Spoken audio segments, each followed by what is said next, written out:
ಓಂ ಶ್ರೀ ಗುರು ಬುದ್ಧ ಬಸವ ಅಂಬೇಡ್ಕರ ಹಳ್ಳಯ್ಯ ನಮಃ.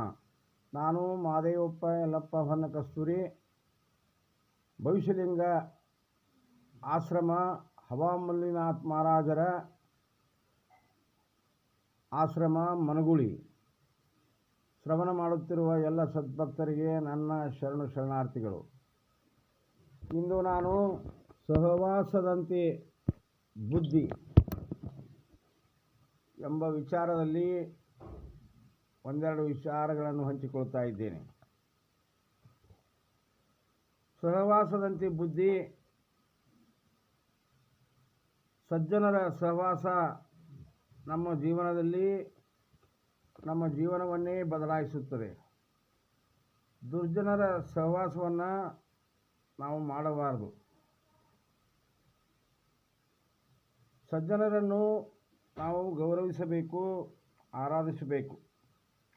ಸಜ್ಜನರು ಯಾವಾಗಲೂ ಸತ್ಯದಿಂದ ಪರಮಾತ್ಮನನ್ನೇ ಕಾಣುತ್ತಿರುತ್ತಾರೆ. ಅಂಥವರ ಸಂಘವನ್ನು ನಾವು ಮಾಡಿದಾಗ ಹೂವಿನೊಡನೆ ನಾರು ಸ್ವರ್ಗಕ್ಕೆ ಎನ್ನುವಂತೆ ನಾವು ಸಹಿತ ಸತ್ಯ ದರ್ಶನವನ್ನು ಮಾಡಿಕೊಳ್ಳಬಹುದು.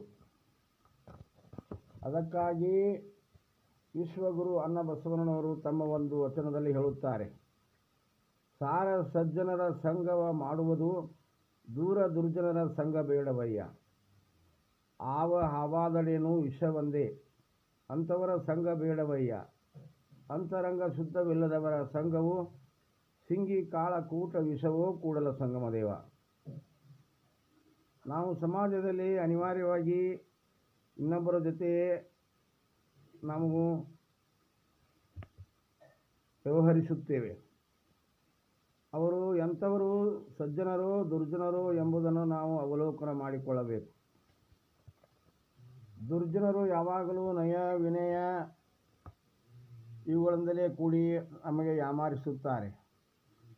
ಆದ್ದರಿಂದ ಸತ್ಯ, ದಯೆ, ಕರುಣೆ, ಅಹಿಂಸೆ ಒಡಗೂಡಿದ ಸಜ್ಜನರನ್ನು ನಾವು ಅವರ ಜೊತೆ ಸಂಘ ಮಾಡಬೇಕು. ಯಾವುದೇ ಹಾವಾದರೂ ಅದರಲ್ಲಿ ವಿಷವಿರುವುದು. ಅವರು ದುಷ್ಟ ಜನರು ಹಾವು ಇದ್ದಂತೆ. ದುಷ್ಟರ ಸಹವಾಸ ಸಿಂಗಿ ಕಾಳಕೂಟ ಸರ್ಪಗಳ ಸಹವಾಸದಂತೆ ಎಂದು ಅಣ್ಣನವರು ಹೇಳಿದ್ದಾರೆ. ಆದ್ದರಿಂದ ಅವರಿಂದ ದೂರವಿರಲು ನಾವು ಪ್ರಯತ್ನಿಸಬೇಕು.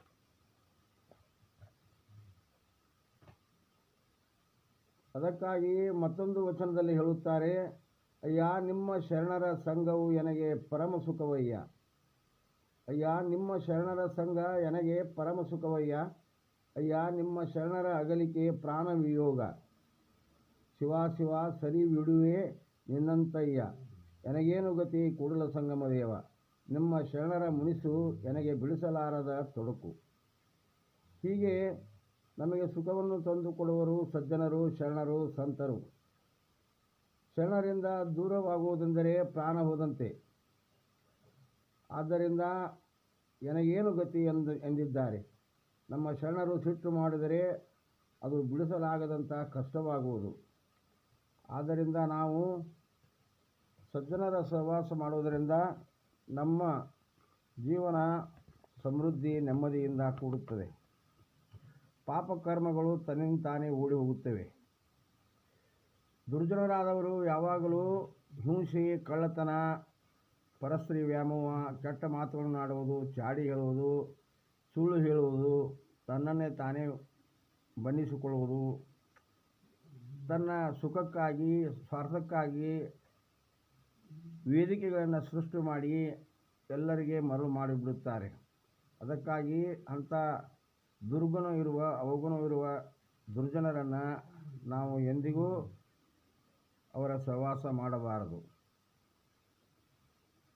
ಆ ಗುರುವಿನ ನಾಮಸ್ಮರಣೆಯಿಂದ ನಮ್ಮ ಜೀವನ ಸಾರ್ಥಕವಾಗುತ್ತದೆ. ಆದ್ದರಿಂದ ಗುರುವಿನ ನಾಮಸ್ಮರಣೆ ಮಾಡುತ್ತಾ ಸತ್ಯ ದರ್ಶನವನ್ನು ಮಾಡಿಕೊಳ್ಳಬೇಕು. ಸತ್ಯವನ್ನು ಅರಿಯಬೇಕಾದರೆ ನಮ್ಮಲ್ಲಿ ಕಾಯ, ವಾಚ, ಮನಸ ಪರಿಶುದ್ಧವಾಗಿರಬೇಕು. ಅಂತರಂಗ ಬಹಿರಂಗಗಳು ಒಂದಾಗಿರಬೇಕು. ಅಂದರೆ ಮಣ್ಣು ಇರದೆ ಮಡಕೆ ಆಗುವುದು, ಹೊನ್ನು ಇರದೆ ಆಭರಣ ಆಗುವುದು. ನಮ್ಮ ಜೀವನ ಸಮೃದ್ಧ ನೆಮ್ಮದಿಯಾಗಬೇಕಾದರೆ ಸಜ್ಜನರ ಸಹವಾಸದಿಂದ. ಯಾರ ಹೃದಯದಲ್ಲಿ ಆಸೆ, ದುರಾಸೆಗಳು, ಆಮಿಷಗಳು, ಮೋಹ, ವ್ಯಾಮೋಹ, ನಾನು ನನ್ನದು ಎಂಬ ಮನೋಭಾವ ಇರದವರೇ ಶರಣರು. ಅಂಥವರ ಸಂಘವನ್ನು ಮಾಡಬೇಕು. ಆದ್ದರಿಂದ ವಿಶ್ವಗುರು ಅನ್ನಬಸವನವರು ತಮ್ಮ ಒಂದು ವಚನದಲ್ಲಿ ಹೇಳುತ್ತಾರೆ, ಮಡಕೆಯ ಮಾಡುವರೆ ಮಣ್ಣೇ ಮೊದಲು, ಮಡಕೆಯ ಮಾಡುವರೆ ಮಣ್ಣೇ ಮೊದಲು, ತೊಡಿಗೆಯ ಮಾಡುವರೆ ಹಣ್ಣೇ ಮೊದಲು, ಶಿವಪಥ ಅರಿವಡೆ ಗುರುಪಥ ಮೊದಲು, ಕೂಡಲ ಸಂಗಮ ದೇವ ಅರಿವಡೆ ಶರಣರ ಸಂಘವೇ ಮೊದಲು. ಅಂಥ ಶರಣರನ್ನು ಸಂಘವನ್ನು ನಾವು ಮಾಡಿ ಸತ್ಯ ದರ್ಶನವನ್ನು ಮಾಡಿಕೊಳ್ಳೋಣ ಎಂದು ಹೇಳುತ್ತಾ ಎಲ್ಲರಿಗೂ ಶರಣಾರ್ಥಿಗಳು.